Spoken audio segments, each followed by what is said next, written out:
السلام علیکم ورحمۃ اللہ وبرکاتہ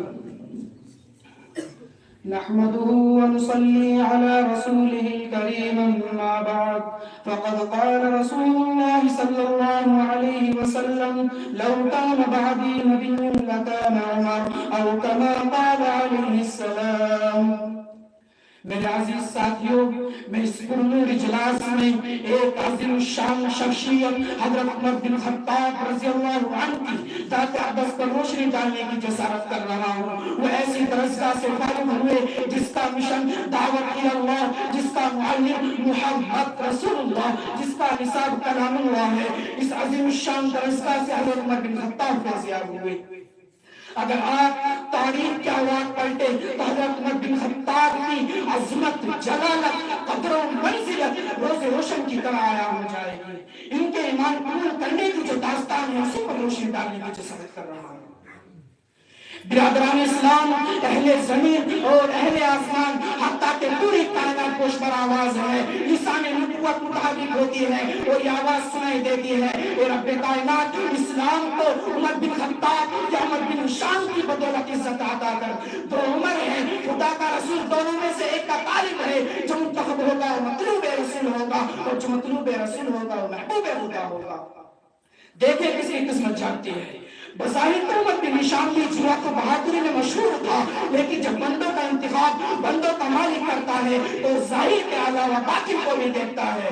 رب کائنات نے اس نوجوان کو پسند کیا جس کو دنیا عمر بن خطاب کے نام سے یاد کرتی ہے، جس کے جلال کے سامنے عمر بن شان کے لیے اپنی کپا کر رہ جاتی ہے. دونوں عمر ایک ہی مجلس میں بیٹھے ہوئے ہیں. عمر بن شان مجلس کی صدارت کرتا ہے اور عمر بن خطاب فرماتے ہیں کہ نئے دین کے داعی کا کام وہ اپنے ہاتھوں تمام کر دیں گے. اسی میں اتنی جرأت کہاں کہ براہ راست حضور سے مقابلہ کریں، مگر ان کے چہرے پر غصے کے آثار ہیں. عمر بن شان کو یقین تھا کہ آج نئے دین کے داعی کی زبان خاموش کر دی جائے گی، مگر وہ نہیں جانتا کہ مشیت الہی کا فیصلہ ہونے والا ہے، قاتل قائل ہونے جا رہا ہے. عمر بن خطاب اٹھے نہیں بلکہ اٹھائے گئے. فوراً ابھی جب ہی قدم چلتے ہیں فوراً امیر عبداللہ فرماتے ہیں کہ اے عمر، وہاں جانے سے قبل اپنے گھر والوں کی خبر لو کہ تمہارے بہن اور بہنوئی نے اسی پیغمبر کا دین قبول کر لیا ہے. یہ خبر سنتے ہی فوراً حضرت عمر کا راستہ بدل گیا، لیکن ارادہ نہیں بدلا. بہن کے گھر پہنچے، دروازہ کھٹکھٹایا، خباب رضی اللہ عنہ قرآن پڑھا رہے تھے، وہ فوراً چھپ گئے. بہن نے دروازہ کھولا، وہ بھائی کو غصے میں دیکھ کر سہم گئی.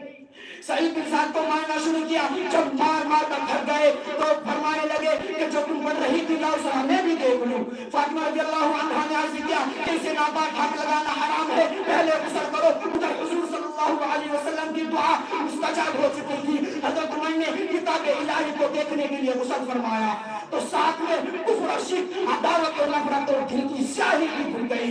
ایک ایک حرف اور ایک ایک رنگ دل میں اتر گیا. آنکھیں اور روح آفتاب سے زیادہ روشن ہو گئی. پہلے سنا تھا، آج خود پڑھ لیا. آیت قرآن پڑھتے گئے قلب و ذکر کو قرار آتا گیا، بے ساختہ زبان سے جاری ہو گیا.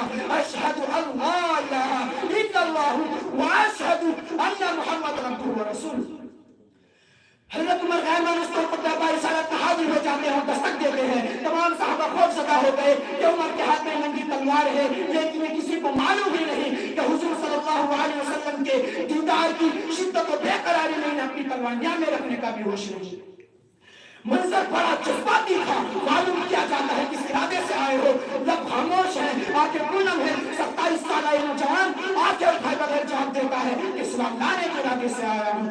اس طرح آج پہلی مرتبہ نعرے تکبیر کا مرحلہ بلند ہوتا ہے. اس کے بعد رسول خدا سے حضرت عمر سوال کرتے ہیں کہ آپ کعبۃ اللہ میں اعلان دعوت اسلام کیوں نہیں دیتے؟ آپ خدا واحد کی عبادت چھپ کر کیوں کرتے ہیں؟ آپ اعلان عبادت کیوں نہیں کرتے؟ آپ مؤذن کو اذان دینے کی اجازت کیوں نہیں دیتے؟ لیکن آج سے اعلان عبادت کی جائے گی، آج سے اعلان دعوت اسلام دی جائے گی، آج سے اذان دی جائے گی. اگر کسی کو اپنی بیوی کو بیوہ اور بچوں کو یتیم کرنا ہے تو مسلمانوں کو اس کام و عبادت سے روک کر دکھائے. دوستو، یہی وہ عمر ہے کہ جس کے بارے میں محسن کائنات صلی اللہ علیہ وسلم کا ارشاد گرامی ہے، لو کان بعدی نبی لکان عمر. اگر میرے بعد کوئی نبی ہوتا تو وہ عمر ہوتا. اور بہت ساری خصوصیات کے حضرت عمر بن خطاب حامل تھے کہ جس کی